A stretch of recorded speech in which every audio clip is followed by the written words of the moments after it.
Hi guys, today we are going to be attempting to transform this 2005 Suzuki Jimny. I absolutely love these, but to be honest... Isn't it special? I know, but look at the state of it. It spent its life in a green lane, go through shrubs and hedges. Do you really think we're going to pull this off? I don't think we can pull this off. I know we can pull this off. Now I'm worried. But there is one more little drawback because we have just 10 hours to make this whole thing happen before it goes back to my father-in-law. So we've got our work cut out today. This Suzuki Jimny is turning 20 years old next month, so we wanted to give it a big birthday treat. The wheels were pitted, the paint was faded, and it had a funny smell. But nevertheless, we didn't care. Isn't this cool? Despite the layers of ancient filth, we found another reason to be positive. I think this is going to be a fun car to work on because it's slightly high up, isn't it? So we don't have to bend down. Oh, that's true. I didn't think about that. And although it looks like a big car, it's actually quite small inside. So there's less to clean. It is dinky. You can see why I've chosen this car now, can't you? We've got a tiny boot to work on. There's literally nothing there to vacuum. That's not too bad. And I do like Suzuki fabrics. They look like they're quite cheap and cheerful, but they're actually quite easy to clean. After opening the world's heaviest door, we needed to get to work. You love it, don't you? It's such a cool car. I really want it. All he had to do was get the car out of the studio, which was easier said than done. Flipping heck. How good's the battery? Was that going wrong? No. Jeez. It needs a lot of revs. Really?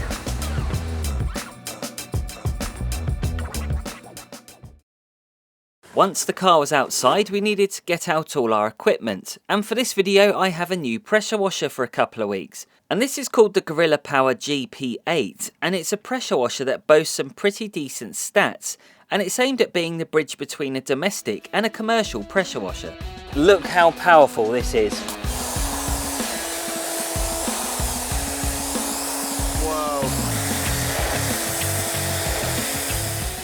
I knew we'll press for time, so I immediately got on with the wheels. Right, so we're going to skip a few chapters here. Normally, whenever you clean wheels, you let the chemical dwell and then you rinse it off before respraying and then brushing. But because these wheels are totally shot, all we're really going to do here is spray the chemical, let it dwell, then brush it and then rinse it off. So have you ever seen brown tyres before? Yeah, all the time. Yeah, so you get tyre blooming. So basically this chemical here, it fixes that issue. I mean, it's just going to clean it straight out. Look at that, you can tell by the state of the studs what colour it's coming out as. It's filthy. Beautiful, isn't it? I get excited about stuff like this. Sadly, however, that excitement soon came to an abrupt end. It's when you get the horse poo flicked back in your mouth. You're not up for that? Doesn't taste nice. All right. It's horrid.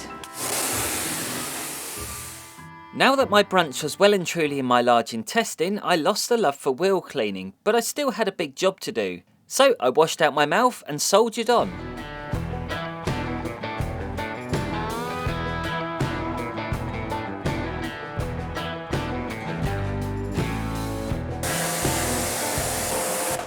Right, that's the wheels done. Now let's move on to the bodywork. Hang on, no, you're forgetting something, Dave, aren't you?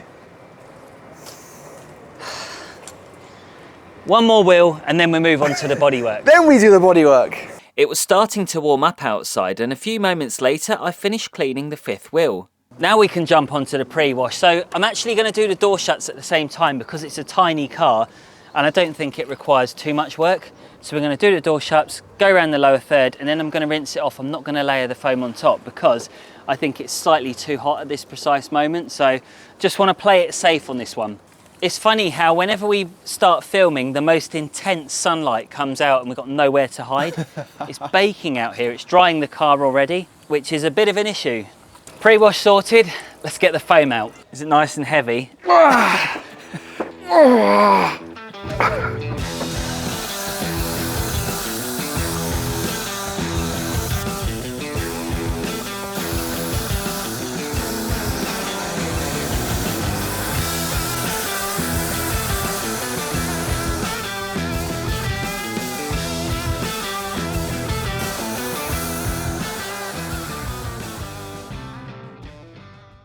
As soon as we finished snow foaming and rinsing the Jimny, we could then jump on with the contact wash. And this is always my favourite part, when you work with a friend, or my case Matt, because you go from making a racket with a pressure washer to all of a sudden becoming a therapy session. And this gave us a chance to talk about some of life's serious issues.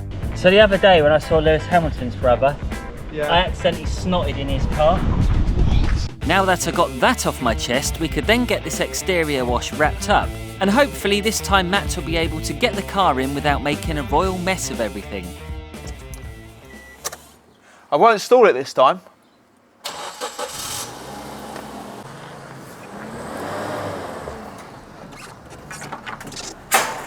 Oh Matt, the root! Oh sorry, you have to come forwards. Oh, flipping heck. It's a bit bent. That's it. Yeah, so you now you've got to do it one-handed, which makes it even more difficult. Right, so you've got to stick your arm out, hold the wire down. Have I broken it? No, I did it the other day. It's all right. It fell out the other day. Flipping heck. So now you've got to do it one-handed, much easier. Sorry, Matt, I forgot to say you could have just pulled out the aerial. Oh. It's a bit easier than the Fiat 500 we did last time. Matt, your bumper's coming off.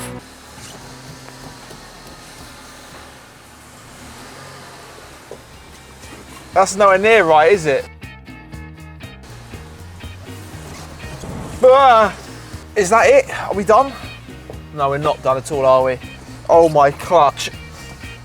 Oh! This is awful. You done it? Hey! Now we can get to the rest of the clean.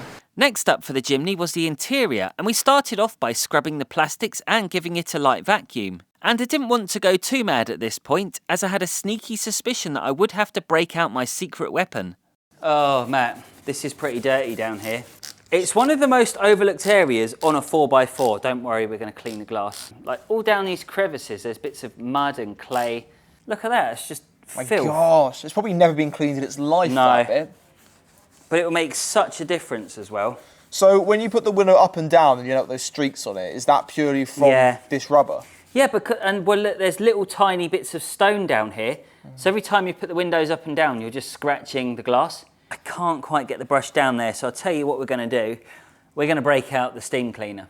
Whilst the steamer was warming up, it gave us a chance to go back to our therapy session. And there was something else I needed to get off my chest. Well, as we're about to get the steam cleaner out, I think it's confession time. So I had a steam cleaner, and actually the same owner of this, my wife's stepdad, he said, can you clean the Range Rover? And I was like, okay, I'll do it. So I got the steam cleaner out. They got horns on the steering wheel. I don't know why I did it. So I started steam cleaning the steering wheel. This was many years ago, okay? Don't judge. And what happened was, when he drove off, everything was fine. A day later, every time he turned left, the horn kept going off. God. And I learned from then. I don't know why I did it. It was just a lapse of concentration. You just don't think. You get carried away. You're steaming and you're going, oh, this is fun. What else can I use it on? And I just totally forgot. I was steaming the bits around like the stitching on the steering wheel. And I got carried away. And then every time you turn the steering wheel left, the horn went off. Yeah, so the moral of the story is don't copy Dave.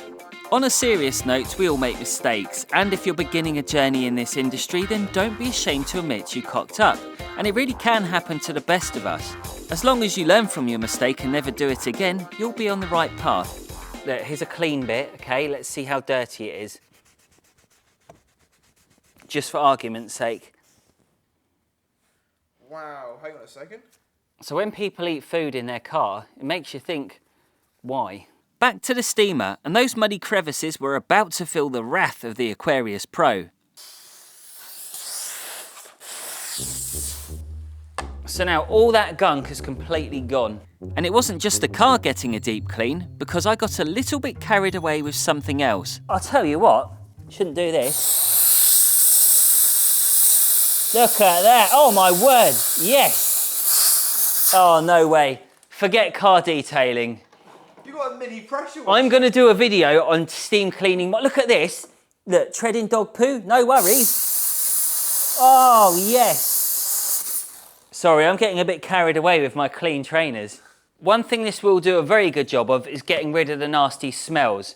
It's like a smell, it's a cross between socks and toast, isn't it? You can. It is. It's a pleasant one.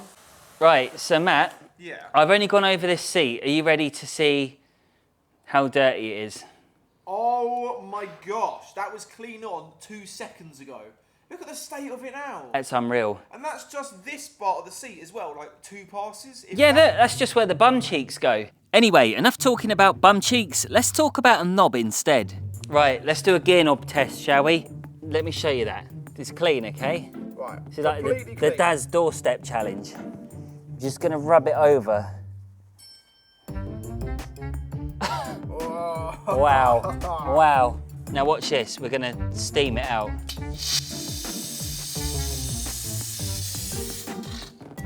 Hang on.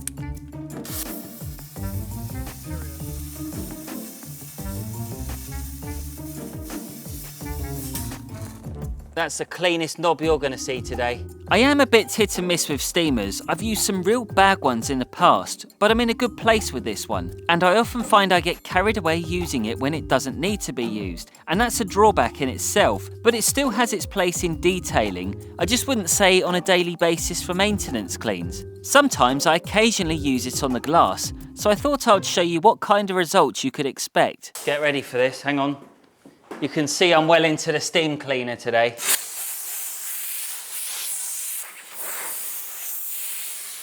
Look at that.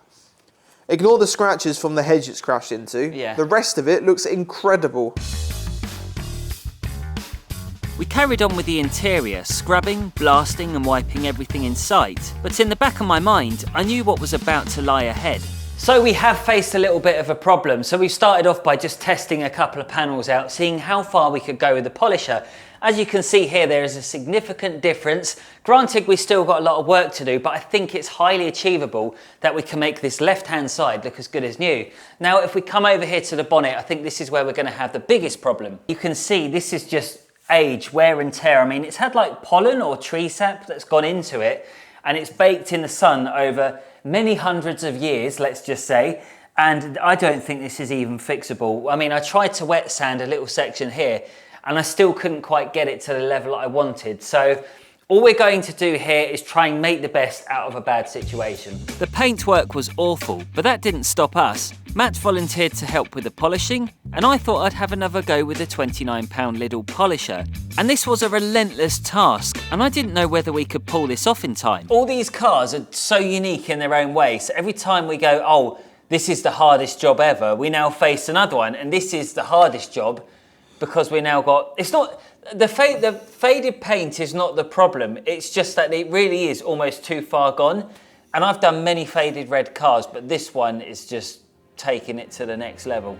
Despite the stress, Matt and I were determined to finish this Jimny off before sunset, and it had been quite an enjoyable experience. But as the hours pass by, your energy levels drop and fatigue really sets in, along with the doubts that you can still continue. But regardless of how you feel, you need to dig deep, because it's times like these where your true strength and character really comes through. And you know what? We pulled it off.